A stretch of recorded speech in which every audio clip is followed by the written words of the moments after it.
Igela coiffe ikote. Papa na Kerwan, éternel Kenaya. Kanda, taba, ikote. Sensi. Nganda taba. Fene. Nganda taba. Chez Hugues la coiffe ikote. Papa na Kerwan, éternel Kenaya. Au 174 avenue Aristide Briand, 93 320, les pavillons sous bois.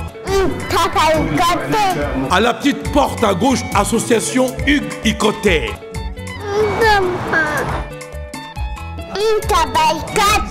01 41 55 0000.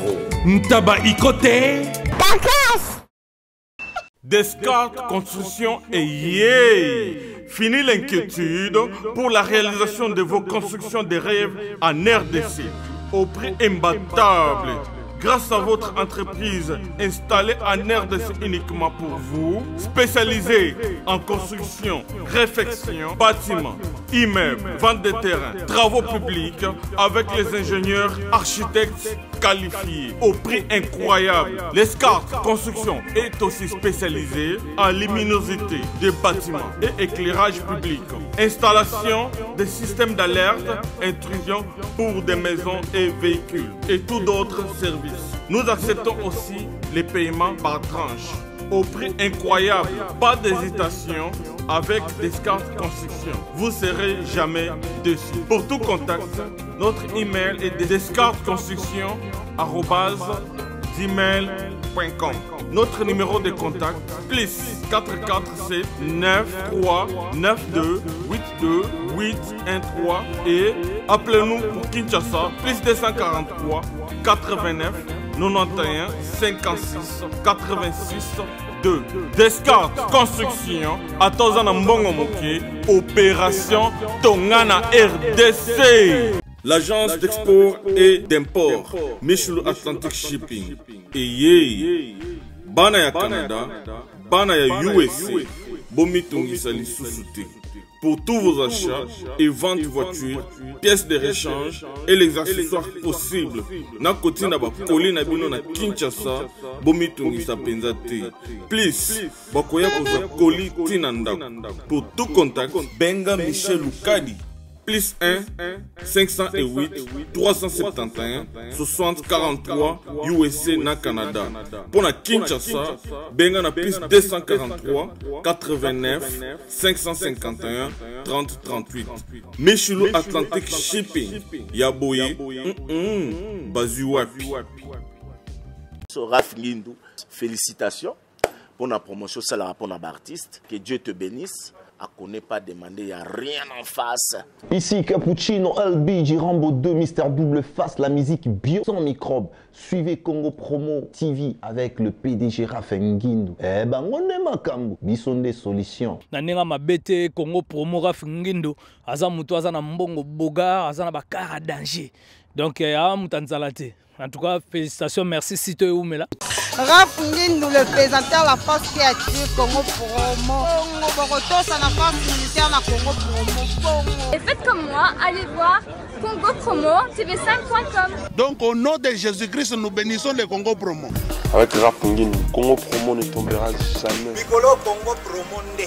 Ouais, balobi Raph Ngindou. Congo Promo toujours, grande puissance. Come on. Congo Promo qui torcos net na film. Congo Promo babundana nango. Raph Ngindou. Congo Promo. Mesdames, Messieurs, vous qui nous suivez à travers le monde dans site Nabino Congo Promo, dirigé par celui qu'on appelle Monsieur l'ingénieur Raph Ngindou depuis les États-Unis, à qui je ne cesserai de dire grand merci pour la confiance, mais également à vous tous qui nous suivez avec une attention particulière. Nous sommes là pour travailler de manière optimale pour que vous qui nous suivez, vous ayez de l'information potable, fiable et instructive si vous le voulez, raison pour laquelle nous ne ménageons d'aucun effort. Tokotaka, par-ci par-là, Tolukaka, Tokotaka, Kotaka, pour toyer la bonne information, pour bino botala rabopé sarabiso confiance wana, vous allez vraiment servir par rapport à l'actualité. Mesdames, Messieurs, Tozana Kinshasa, capitale ya RDC, Babindako, Oya Marabapaya, et Koufaranzalate, à Tozabongo en pleine commune de Kasavubu, na agence miel, il y a boss na biso miel, place Oyo, agence immobilière, il y a Mounena na Kinshasa, Oyo, Ezali Bongo spécialisé, na vente, na achat, il y a ba terrain, il y a ba parcelle, Nyons Olingi, à ta stade. tuna biso na numéro na biso to chayo en contact na bango parce que musa na biso za koko sabinote. Mesdames messieurs, actualité zali dynamique ils ont coévolué au jour le jour à tous nos partenaires à travers le monde. Nous vous aimons beaucoup. Nous avons un tourna parce que juste à côté de nous, il y a un frère en même temps bien nos os de la biso avec l'une de la mesana koloba, il y a de la matière, il y a à boire et à manger. Mesdames messieurs, tous en mboka awa. L'actualité est dominée par la politique, mais également le côté artistique. Il y a un côté là la raté. Il y a une actualité là la raté. Elle est vraiment dynamique, croyez-moi. Naïbisi Binokara, poussière des secondes. Il est juste à côté de moi. À tout de suite. Tosolana, invité Nabiso.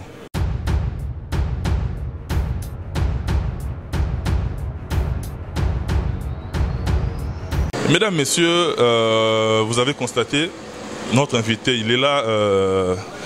Dadi Moula Moulaskin, tout le monde a qui to clôturer qui n'a eu Moula ou c'est là qui to bandi na op année 2019 ou permettre bisopé to présenter en tout cas veut les meilleurs des longévités des succès dans toutes les entreprises en tout cas meilleur vœu na yo musala kitoko makamno somalamu to banda pekande to banda habituellement boni yo moko boni la team wata et puis boni moto na tembe meilleur vœu na yo frérot les cousins de moi malgré toi courir moi. Non, moi pas courir toi.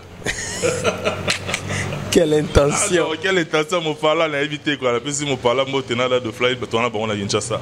Voilà donc meilleur vœu na ba téléspectateur tout ba autant la biso. Meilleur vœu na héritier Watanabe mon patron de cœur et toute sa team Wata. Et meilleur vœu na agence internationale l'agence immobilière Miel chez les boss Miel. Wana nazomona ba directeur na biso Papi Lumumba nazomona ba Denzu Bilele Denzu ba collection donc yé aza chef d'opération ata palais mo webimi ba côté ba malukukuna donc opérationnel voilà et tout ça pena ingénieur Guy Azawana isa ma maison oyo nakocha nanga maya fufu na ibiki kuna na ozwa attends na Thompson Mobimbate mais le Pelé na ozwa donc PDG Miel ba meilleur venaï et puis ba tout ba lingara dadi moula ba meilleur vena bango et surtout ba leader ya Congo et surtout ba musicien ya Congo et surtout ba journaliste ya Congo ba meilleur vena bisoto. Merci beaucoup Dadi Moula Moulaskin. Bisopé d'entrée de jeu, on a des partenaires à travers le monde. Slogan mon réseau René Mikolo yo, zanga connexion internet, oye baba oyo ya yo. Ça dit moi Mikolo internet mon bilinga, oye banasiko ba o bina bazala ya biso, na ba o to vivre na ba ngo grâce à ba réseaux sociaux quoi. Merci beaucoup à tous nos partenaires, tous mes partenaires à travers le monde, je vous aime beaucoup. Tobi Sabina ta le rôle na nenga seni quoi. Sont élus dans l'émission ya lelo. De boss Miel, na agence Miel, na croisement, na triangle awa sur na Mariano, na triangle awa. Il est déjà élu dans le premier tour, mais également dans l'Italie, il y a très cher dans l'article de tout le temps. Madame Dorian Feza. Merci beaucoup à Joss Chingoma de Liverpool, Pamphile Pemele, les Samba de Manchester. C'est la grande famille, Ugumbala Basco, au Moni Dadi Moula. Et puis pour clôturer la liste, Bato Baza élu. Andi tout dans les Golden, na madame na ona bana nyonso, ba meilleur vœu na bino, o bazan élu na premier tour bango wana, toko bana biso. Dadi Moula. To soki saki na bilan il y a 2018, 2019 et bandi. Pas projet à court terme. To bandi non wana. To bandi vraiment na réalisation ya mi-ange mi-démon. Donc tous en nous on a pour toujours là la tenue toujours toujours bosser sur l'album. Pour ba bandimi na biso ba sepela po biso ma tuzala na bandimi ozanga un espoir Marie Paul là senti que ça mona elle Paris na mona donc nga déjà so mon identité na nga wenge elle Paris oui manda chante tout ça donc voilà mais nga siko na la fanatique ya wenge elle Paris donc yango mona ki makambo ebele zolanda biso donc biso ma na timo ta tuzala na bandimi to ba ma ba chaka ache maloboko ache loboko bakata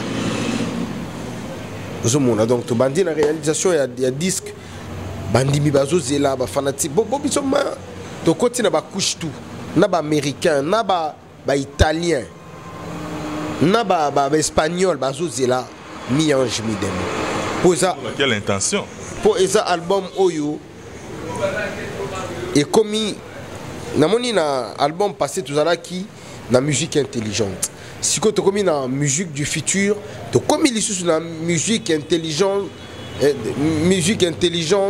intelligente plus mon nègre à la bado 3G 4G plus quelle intention on a intimidation cartonné intimidation on a na bicho que jour 10 que Robima va comprendre et puis dans soulana mon patron de cœur tout à la commence que tu as des studios.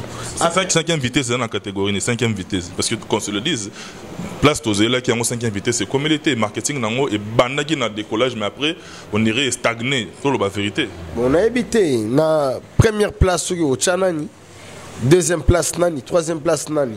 Et puis, dernière place au Tchanani. Pour ça, tu as na étape pour la place. Et puis, l'élo na Kinshasa. Générique nous sur autant il y qui est bêta tout et bêta qui et bima 5 mois 4 mois avant 5e vitesse. 5e vitesse ils ont mérité place nango.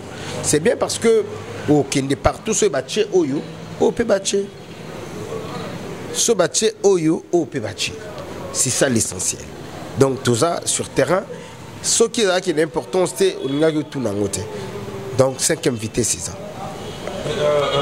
Dadi Moula, je me rappelle, Ezaki Bapiro, il y a Liwa estimé Enenabiso Atikabiso, je cite le vieux Moni Production, Venabiso Yakauka, Venabiso, c'est quand je dis Yabiso, c'est-à-dire Biso Tozalaka, Tofekantara Kauka, Azalaki Penza, Venabiso, tout ça, l'émission, on a la place des évolués à Gombe.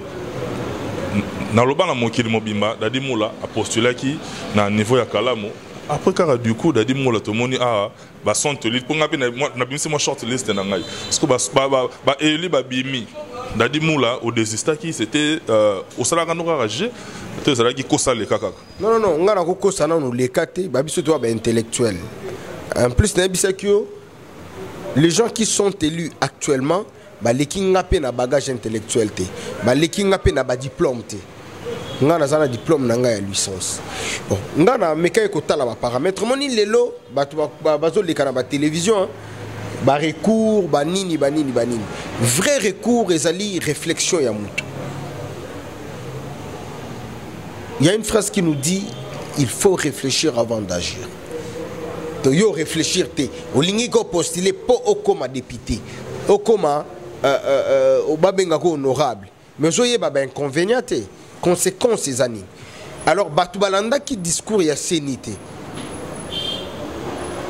qui ont atteint les seuils.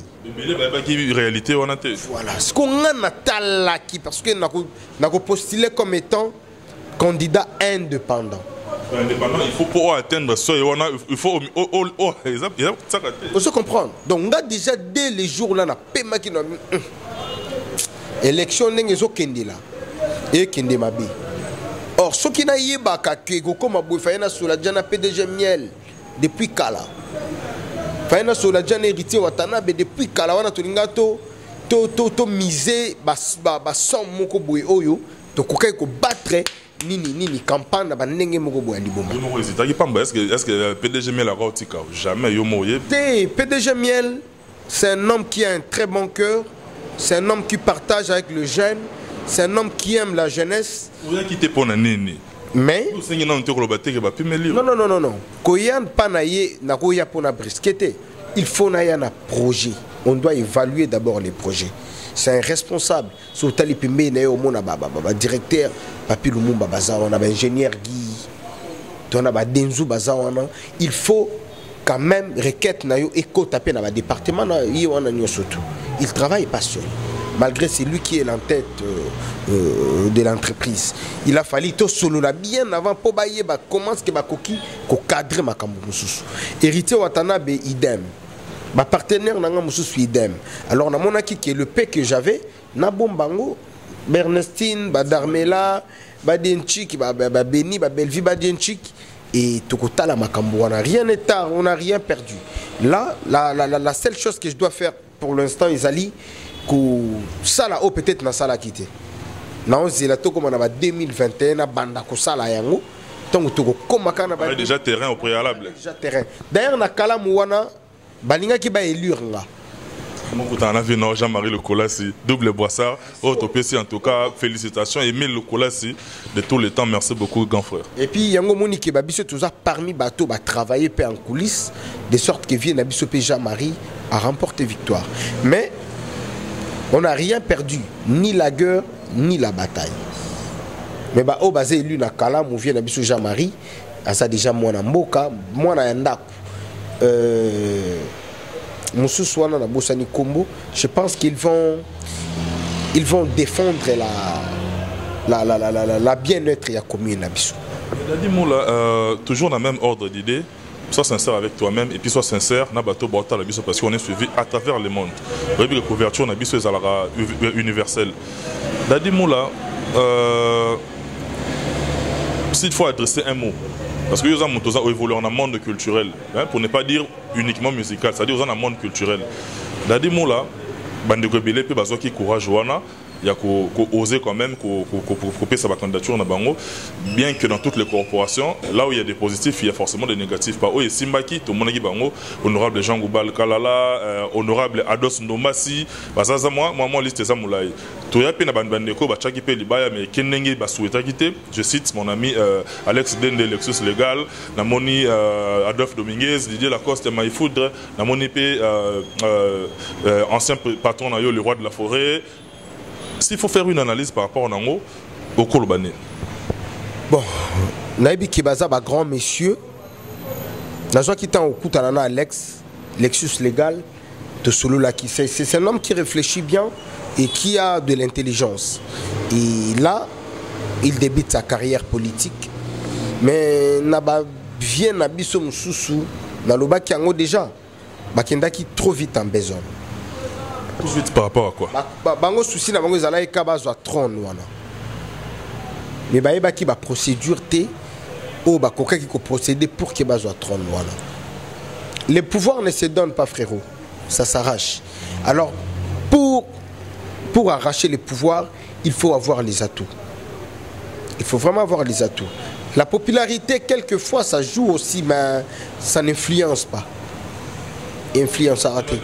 Il faut pas la distinguer entre popularité et électorat. Parce que par la popularité, il y a des curieux, il y a des gens qui viennent voir par curiosité. Mais électorat, ils ont des paramètres et les en exergue pour comment vraiment voir et puis mais motolikolo. Dango au début na ebisa ki que na comprena ki ngai na réfléchissa qui déjà et puis na comprena ki ke makambo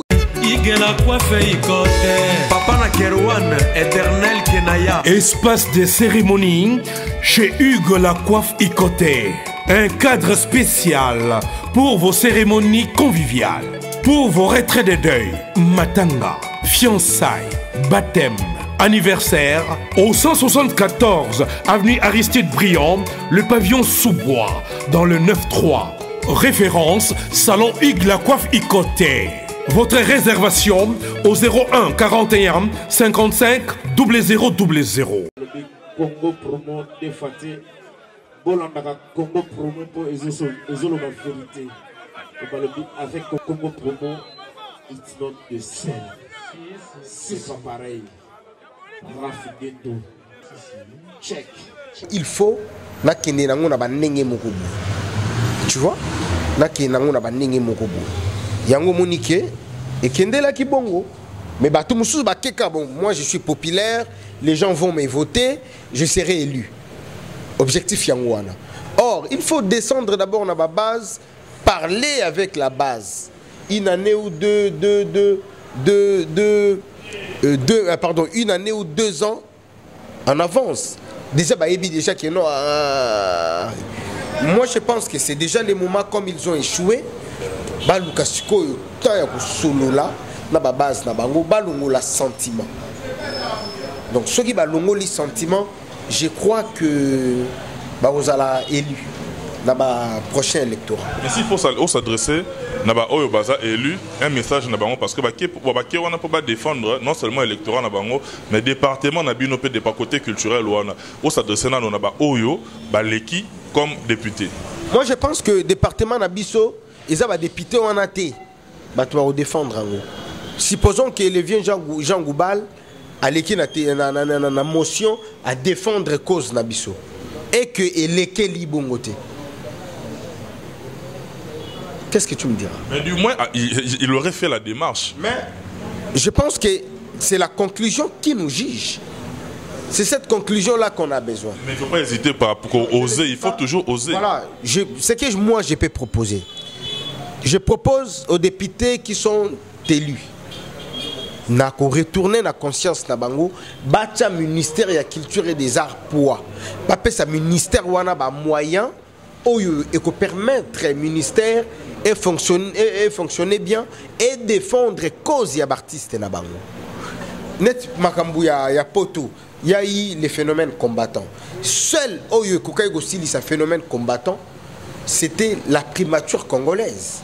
Oui, on anticipé mon tournant, on a préféré tous dans on a pour un chapitre de la émission. Voilà. Donc moi je pense que Bango wana vient à biso Jean Goubal, ce qui peut commis ministre de la culture et des arts, et ça la biso bien. Et dos ndomba si on a déjà banda ko promouvoir culture na biso déjà na niveau moko boui. Aux hommes on a un gaou outi Côte d'Ivoire. Se réunir ici en RDC, c'est une grande fierté. Et le bon Dieu l'a aidé à commis place wana, je pense que et kokene nango bien. Et ba meka ko tala ba paramètre ma makambo belé na musique na biso ba fa eza belé. Parce que biso moko to mi sous-estimaka. On pense que Gou est très fort que le roi de la forêt. Ba Gou wana ba Magic System. Ce qui y a au monde respect. Mais toi ba moni le roi de la forêt mo tu peux go boudé na. Et on se comprend.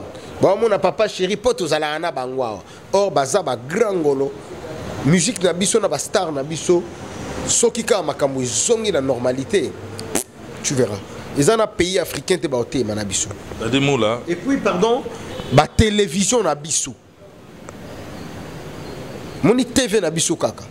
Ba commission na ba norme internationale. Et vendre culture na biso. Et vendre culture na biso. La plupart toi na combien de chaînes bali bisanga? Télé 50, RTNC, Digital, RTVS 1, B1, Antenne A, si je me trompe. Kin 24 après quoi? Kin 24.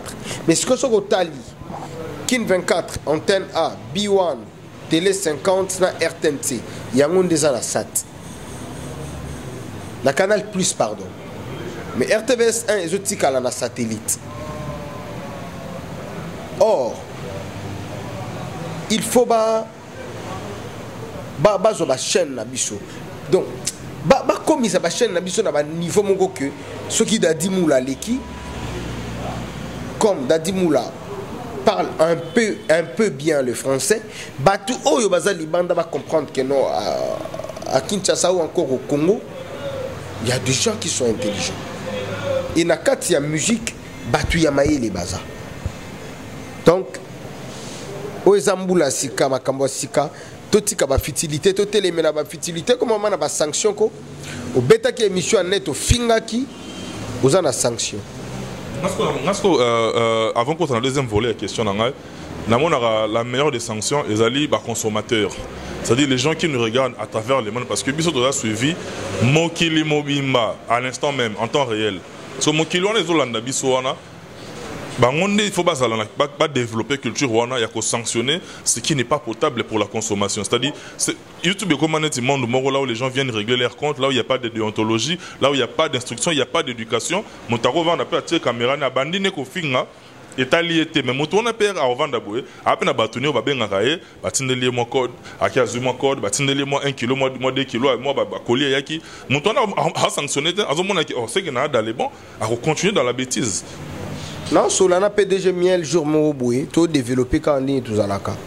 Abinanga Dadi. Moi je déteste deux fois. Bâtiment Moroboué, à PDG Ndénik, pesanga 1000 francs. Est-ce que Batouana, Bako reformuler ma tolo na bangote? Aya ko s'attaque non, na lingina futanda kume, na zangi $30. Et puis 6 mois sens. Par là, réflexion wana. Ngana mona ki ango PDG lobby, mais c'était toute une réflexion. Donc, Batoubayaka 100 projets. Donc, pour nous projet, nous avons quoi dendo à Sukiwana. Le projet n'est pas moutou. Donc il faut tout y a un projet mon boé tant que je propose on pas moutou et ça la projet moutou on avec une considération et tout beau ça n'a que moutou koki ko linga yo pe sans qu'il y a kabila rien que ninga mona akama topi ah tonton on a sepé la attitude na ye au finga te a sepé la déjà l'attitude na yo et puis congolais à la nini la première source d'information au yazui a capté en kangami na moutou sili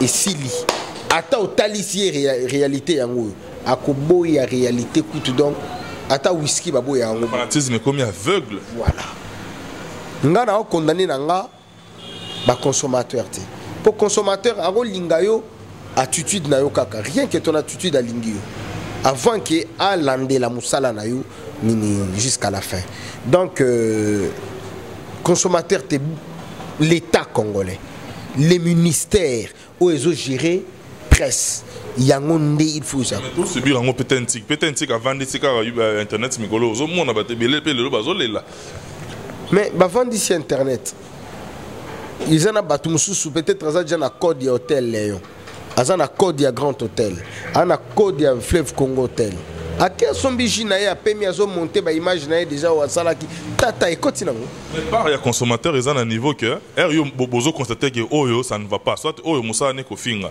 oyo peut pas vivre il faut finga oyo peut pas vivre il faut bona sanction zali ko talisa ka bango que boyete biso to lingi boye parce que ça donne l'impression que la diaspora congolaise ba lingi place au bato bazo beta na masasi na maloba c'est qu'on dirait yango ndem tezo tekama tala ka ba nombre de vues na ngonde ezala to banda ko solana yo ils en ont battu belé na ba commentaire à émission vous savez na bino émission kitoko mais na ba commentaire yo tala dadio yo mukolo botama douso zolo avec quelle intention normalement lobami na kati etali ete PD oh donc contexte ku ta côté li na makambo wana yango mona akere mo boy Angela aria fort so atalika ba commenter va finga mobile langa kiki ya musika na ye mentalité congolaise izalaka na ngobungu biso ba congolais tozala bongo si tout la loba totonga na bato kutoko tonga te omoni chinois azoleka na mato peta chinois mukuse te chinois mabundi quelle intention donc congolais oye ba ke ezaleli to oye ba ka wana congolais na ba 13 kaka au monde jaune, rouge, bleu, congolais. Donc congolais faut la takaka chemise moko ba dessiner batou. On est à Gounaï. Congolais. Vous comprenez? Donc par là qu'est-ce que je voulais dire? Congolais ça na identité naé moko boui. Oh atato bon. Tout retomika ko sala tout. Pour que en tout cas, 2019, en tout cas, je me suis mis un nouveau concept. À chaque action correspond une réaction. Parce qu'il y a des gens qui vous insultent gratuitement et facilement. Il y a un temps pour tout. Mutumsoko sepelana nelonya mutu tarota la amato penda la coste wana pembe wana au pianga kanda moi mutabongo ato yambi Donald Trump o wando pera kanda ato ya okena tomba Michael Jackson au salle émission ozo pera kanda so olena pia kanda soit kotala ngaite pour yo o souffrir dans otala nga pour l'année ngana otala journée okena tomba Michael Jackson ata oyambi mama Yesu abo abetela bango ba vérité ndenge Yesu abotama tellement que peut ça déjà kanda so les on souffrir na koyoka passe ya bongo kotala na ote carrément po ba otala pe basa so on a dérangé quelque part il y a le numéro qui est affiché soit écrit-moi il y a un minimum de tenues et de retenues pour tout ça on a pour faire la morale aux gens tous on a contexte de l'émission na biso la dimo la score s'adresser na deuxième volet à motuna na ngawana na ba bandeko na yo ba ene na ba master oyo a postuler équipé mais malheureusement et kenenge na ba aspiration na bango ezalaki été ba la coste baza ba tata bazali vena le roi de la forêt ancien patron na yo o s'adresser na ba bango bazotalo sikoyo solo na bango. C'est le moment bah qui s'habille que balingi ba kuma ba politicien. C'est le moment. Ba mener ba action politique. Ceux qui peuvent créer ba plateforme, ba créer. Ceux qui peuvent créer ba parti politique, ba créer. balakisa biso vraiment que non baza ba politicien ata bazo exercer na bango ndule mais baza ba politicien ba descendre na ba base na bango ba expliquer na ba base na bango ba projet d'avenir na bango ezanini pourquoi il voulait postuler pourquoi il voulait ba koma o bango ba komi pardon balinga ba koma o bango ba comité ba pesa bango chance na ba prochain électorat ba voter bango mais courage papier ok zongisa motema to bandela bolingo ya kala papi mwana nyonso azwi te na kelasi lelo azwaka mayele ya kobandela na mbula ezali koya to vient na biso Blaise Boula ayemba donc papi Massampu ezalaki vraiment tout un conseil donc barande kita yango to mona lelo rendez-vous na kitata yango to mona lelo donc courage kaka ba vie na nga na biki ba grand ngolo ba betaka en musique mais après ba tina sukos o yoko kende bongo te sans que serenge bima na suka ba betaka en musique ils serenge te pour un moment oyo ba postuler sous wapi 2023 encore 5 ans donc ba betaka nduli poto lembi bango te on a besoin ya ba nuance ta bango kune payo zali PDG miele pe azali bengi bango nyonso baya directeur lunga chinois azali to bengi bango nyonso baya o to bengi bango nyonso baya o to on a besoin là to on a besoin ma Sylvie to on a besoin là to on a besoin ya bolingwa pipi piloli to na beto les baki yango goudouté Adimoula, on est parti. Kanam, toi, on a besoin de Simba contact que la danse de tout ça, ils ont une concurrence soit dans la maison. Moula, on est pratiquement arrivé à la fin. En 1 minute, tous un peu comme mot de conclusion, on a un s'il faut s'adresser à un peu pratiquement, est-ce que vous avez vendu les lots? On a la foi que l'activité musicale est rosée du côté de l'Occident. C'était quoi la raison? Bandou les bétatés. Les combattants. On a besoin de soutenir le régime en place. Le régime est changé. Est-ce qu'il y a une foi qui est causée? Il y a une foi. Pouvoir, token de gauche, token de droite. Na famille nous sommes tous zanga ate. Famille nous sommes discussion zanga ate. Attendez que tu bima aboué. PDG miel la robe sa biso là il y a transport au Kabola. On a peine à peut-être à mon ça va bon. On a peine à miliba na mai $5 na bimisi mongo mongo. Vous comprenez? Donc divergence il y a idées à la kaka partout. Tolinga qui opposition ils ont pouvoir. L'un de l'opposition a eu pouvoir. Tosimbana biso nyonso main dans la main. Simaya moko l'intention. To bongisa ekolo. Vous comprenez? Donc na bisio kene dozabou. Congolais comme tous allons plus ba flatter. Au monde na bateau bazaki na pouvoir. Pourquoi tu s'agit on le voit dans l'électricité, pas monde on a mais électricité. Quand coup tout est doit traverser Maïrien. Donc naïbi que côté la Mouka na côté cash baza ba frère ba yebani tellement bien, très bien. Et quelques batouya cash na quelques batouya la Mouka va travailler à peine régime Oyo est actuellement en place. Les linges sales se lavent toujours en famille. C'est inutile ya kabwana na moma oyo. Soki tozo kabwana na moma oyo tozo kabula kaka mayele. Mayele oyo ekekuna na kanda, mayele oyo evandi wana silence, mayele wana etikali na musala. Donc ozomona teke to na deux mayele ya perte. Ya oyo ya silence na oyo ya kanda. To na besoin ba mayele nyonso ya Congo esangana. O nyonso ezalaki ya mabe na mboka bandiko na biso bande ko lobela ya mabe. To longola yango. Oyo nyonso ezalaki ya malamu to renforcer yango pour comme lisusu malamu. Vous imaginez les pays comme Éthiopie. Éthiopie, c'est une autoroute en pleine capitale, frère. Éthiopie. Dans ce temps, on a un misu.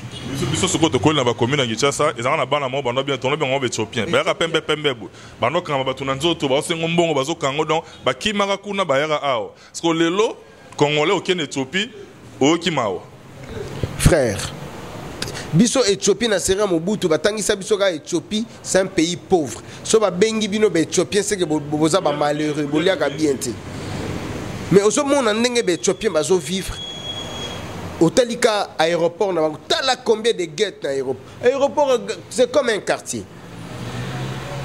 N'appelle comme exemple l'Éthiopie. Aujourd'hui, Namibie. Namibie est côté na Congo combien de fois?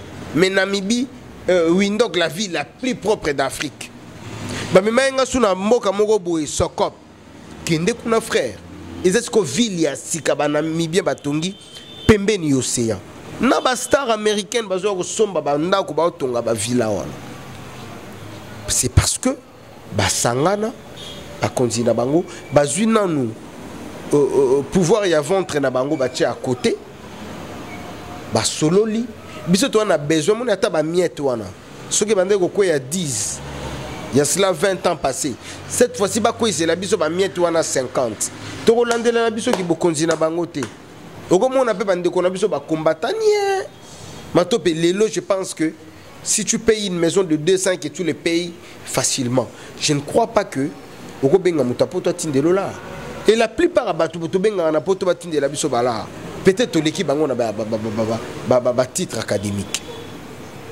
Mais tellement qu'il y a un pays qui état des droits isali à travailler normal à gagner bambongo mogobo yo komi ko lelela ya comme tindelo moi 500 moi tonne moi nini c'est le moment biso ni surtout sangana pour to bongise kolo na biso. Je pense que na moment où ceux qui atayo za combattant au finga atoza combattant au beta ba musicien mais na moment où comme les régimes changent ceux qui quittent Congo au lobby ba oyokela. Je pense que ba okangote pour ce ba kangi yo ana kin ba tube ba otelema. Nous avons besoin il y a Congolais, nous allons tous mettre la main dans la pâte pour l'émergence de ces pays. Et ba combattant au bataille l'Arabie Saoudite, je l'ai dit. Na ba émission nyo sona sala ka que baza bazo bate. Ba yebi pourquoi ba bundaka. Et na moment oyo ba yebi que lit na bango, vouloir na bango et koki sami. Donc batika siko pe musique et vrai pe na niveau ya poko. Kabana ba oya yo. Mutunanga depuis l'Angola, français du Baya Network, na gazo landa et ça l'a fait bien de bonnes choses à toi cher ami. Merci Nayo Matopé, ça c'est je pense que la deuxième émission nanga ya année. Et mais tout ça l'émission avec une intelligence en place et puis to tongité to fingité tout ils ont encore ba réflexion na biso ba ope ba monique za bongo te au lieu que ba finga ba pesa ba réaction na bango na ba commentaire au lieu que ba finga toi biso tout ba congolais 2019 tout tikana no ba idée mo bo yekutu boy yekutu azala ki yekutu te tout ça maïle na biso en place tout à la onzambe asubonde la biso. Merci beaucoup le maire de la ville de Lyon. Je reste Ngengola Ngengosion. Donc le maire de la ville de Lyon. Na Pesio Mbote. Na Pesio Mbote, les Soussou. Na Belondre Vangoulé. Motema ya mama Laurent Seka. Il y a à Paris. En Mbote ya trop. Fabrice Tanzambi, mon frère. Fabrice c'est Tanzambi. Tanzambi ya ba Fabrice. En tout cas, bisiko Zolanda biso ba Mbote na yo ya trop. Na kobosa na te ko pesa pe Mbote na Emma Sonangol. Vraiment ba meilleur vie na yo Emma Sonangol. Na pesi lisusu Mbote na pesi Mbote na mère ya ba Moulaskin Angela Mbenza. Mère yo ebit. Yo ebi, mère yo ebi. Ce qu'on a recommandé na bande ko na biso ya poto. Moni bango bazala mayele mingi bayaka Kinshasa omona po asomba mabele achango ferme po asomba lupangu azongi na ye bakomo tongela ye na ciment tout. On peut batonga déjà péter les maps déjà. On peut voilà. Ou encore atsomba tonga et telema linga teka asomba mususu. biso déjà na Congo a solution de Jésuamaki bato belé bazala qui un peu na kidiba tout ça na ba patriote na biso bana ya mboka ya mayele mingi balingaki ba moderniser ba commissionnaire ba moderniser métier wana ya commission parce que biso kala tando monaka commissionnaire faut tambola il faut Tchalibaya puis moi débire par rapport à ma colotte ça mêler on ira mêler quoi na makola pas comment tambola et puis tango mon a échelle l'intention business mais citoyen maître ya ba côté kuna mais lelo to mona que bana mboka na biso PDG Miel et longona ba collaborateur na ye directeur Papi Lumumba ingénieur Guy toi na ba denzu dans la forme fort donc ba sangani vraiment la direction ya PDG Miel pour ba commissaire métier en noble je pense que botala ba bureau aboué faut kindika na ministère moko boui ya ba bien moko boui l'état somba tsango na ministère mais awa moi na mboka na be fort personnel là yé ndi azo sala makambo aboué en tout cas PDG Miel bah, félicitations bisika zolanda biso félicitations à ba collaborateur na nyonso et numéro ya contact ezakaka plus 243 89 80 74 75 7 donc plus 243 89 80 74 75 7 donc on a ba rejoindre moko PDG Miel ba rejoindre moko donc biso on a besoin non autre entreprise na on a Gombe ozoluka parler ya ba 1 million ya ba nini ata ya location donc bengaka na numéro wana et ko sala bino bien na bandeko oyo balingaka dadi mula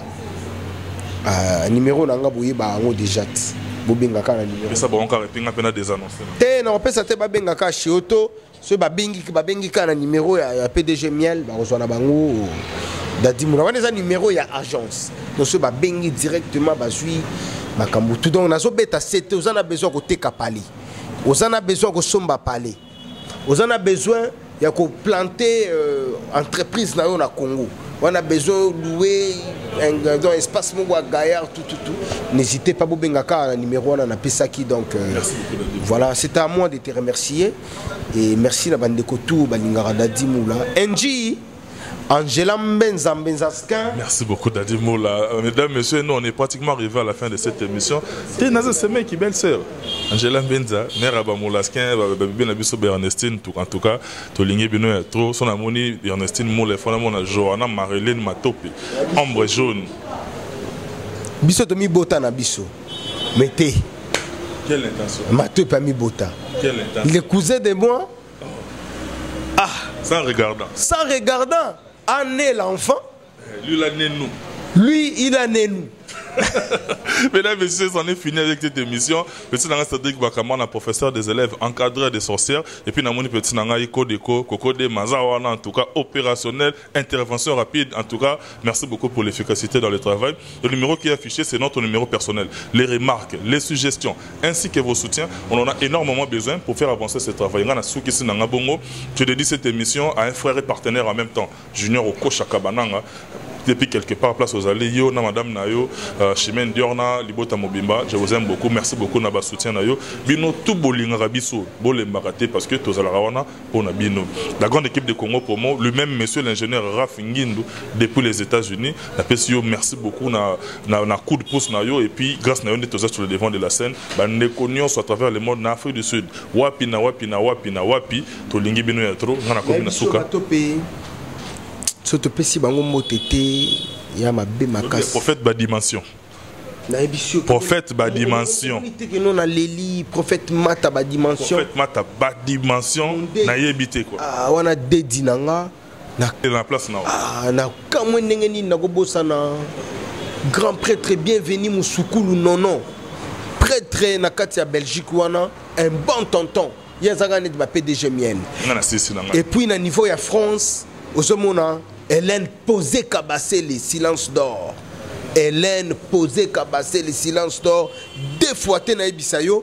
Et puis Animbombo B52 Suka journaliste bimi RE te mokonzi ya Weston. Quelle intention? Animbombo B52 mokonzi ya Weston. Donc baza wana na ebisio wana siko donc na ko bosa nanga et puis na pesi mbote na Bosuka Mohamed Bosuka na niveau ya Belgique, pardon, ya France. Bosuka Mohamed Bosuka. Et puis tout balingaka biso mi-ange mi-démon album na bino ezobima na lobaki ba o ba rolinga ko benga po bakota en contact na biso pour na ba dédicace po ba chanteur bazo yemba déjà ba chanteur bazo yemba et plus 243 89 98 00 332 plus 243 89 98 00 332 bo benga ba o déjà ba bandaki ko benga ba mabanga na bango ekoti let ba Hélène posé kabasele dans les bons bango nyo somolaskien to comme l'option na suka to pesi merci en tout cas plein de bonnes choses na yo merci beaucoup 443 na le la nene na sugisi wana très prochainement dans un nouveau numéro avec un nouvel invité, mais surtout moi je garde et je maintiens le même enthousiasme. 2019, New Deal, New Life. À chaque action correspondrait dorénavant une réaction. Merci Nabinotou, bye, à la prochaine.